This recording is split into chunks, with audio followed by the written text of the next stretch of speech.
I guess we're seeing this sort of turnout in this stadium. How optimistic, how excited are you to see these fans pour over across the Atlantic to watch their team play in Dublin? We absolutely can't wait. I mean, what an experience today, especially in the build-up to game day, going around the tailgates, looking what was happening in the stadium, and we're so looking forward to bringing this to Dublin and bringing it to Ireland. What we've seen over the past couple of days has been huge engagement. We've seen so much fun, the real familial sense of how we've been welcomed in by everybody here at FSU, and we look forward to paying that back in spades when they come next August for the game. For Dublin, we can't wait. I think they're going to have, everybody who comes over is going to have an absolute trip of a lifetime, and yeah, it's going to be absolutely amazing. Sure, yeah, Porter. Shoot away. Yeah, absolutely. Oh, I don't know. Somebody's got a question. I'll go with one. Obviously, there's a rich connection between FSU and Ireland. Over the summer, we saw the World Cup. We had Heather Payne, who played FSU soccer, Megan Campbell, Megan Conley, and there's many more. You know, to build on that connection between this area in Florida, Tallahassee, FSU, and now to bring that over to Ireland. I mean, how exciting is that for you? Yeah, it's huge, and great that you mentioned Heather Payne and the success she had in the World Cup. She's gone on now to play professional with Everton in the UK, and very good luck to Heather. She helped us with the launch here last March. I think, you know, Ireland's sport mad. I think from what we can see around here, it's sport mad as well, and there's already talk about bringing your rugby team over now to play against Trinity, etc. There's also the opportunity with Georgia Tech, who we're playing against you. There's an Irish guy who's on scholarship over there, who's a punter. So the opportunities for kids in Ireland to actually see the sport of American football, as we call it, and want to play it and want to get scholarships over here. So who knows what part of the legacy out of this game is we could have a young Irish guy playing for Florida State in a couple of years' time. Sarah, do you want to add to that? Sure. Well, just to say, 1 year ago today, Ireland established its first ever consulate in Florida. So that is our big long-term investment in this state. And our plans to grow are really deep economic and people-to-people relations. And I know this game next summer is going to turbocharge that project that the consulate is involved in.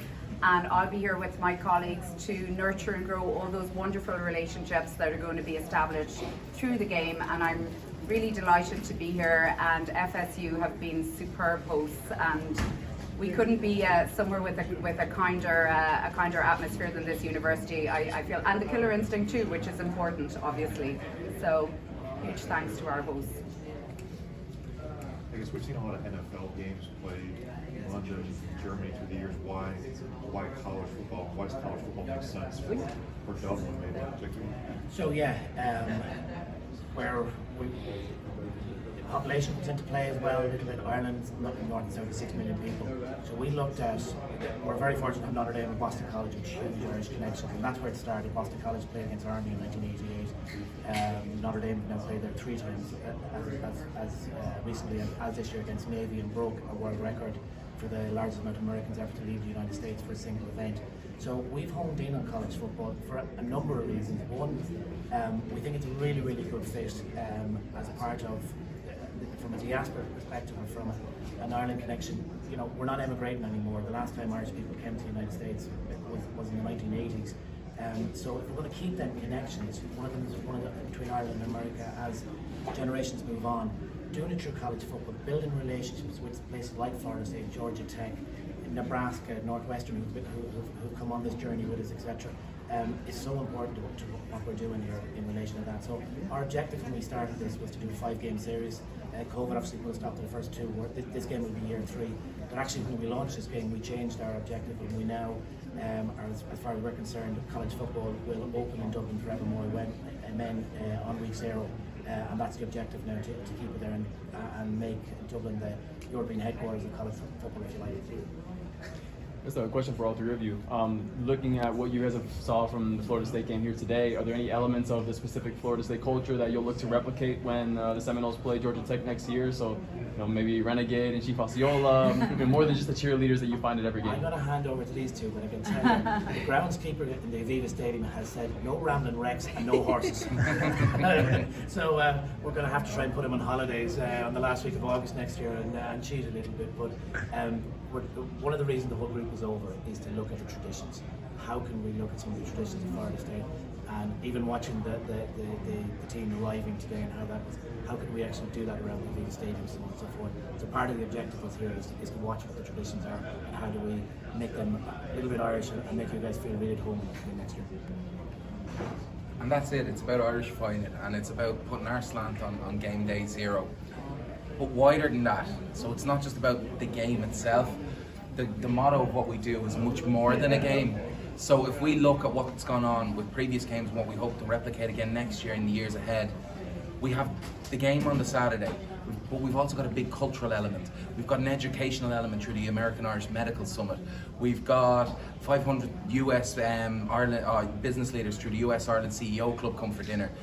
Last year through Senator Mark Daly, with 250 state legislators from the US come to Dublin through the American Irish State Legislators Caucus, as well as then the big pep rallies in the 3 Arena. Notre Dame had 10, 11, 12, 13,000 people for a pep rally. Navy had a massive pep rally in Merrion Square in the heart of Dublin.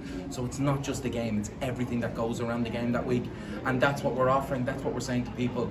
Come to Dublin, come experience this, because it's more than just a game. Well, I think what's amazing is the family participation. It was wonderful. I mean, it's family weekend here at FSU, but it's been wonderful to see all the families coming out and supporting the team. Just the energy in the stadium is incredible, and I know that the Noles are extremely competitive. And I think my adopted state can get a better turnout than Notre Dame did at the pep rallies next August in Dublin.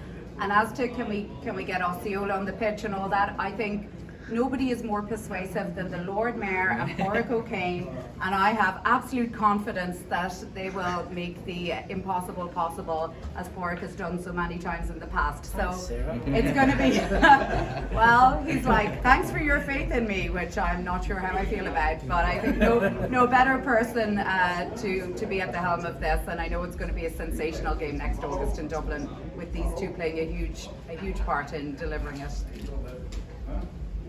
Good. All right.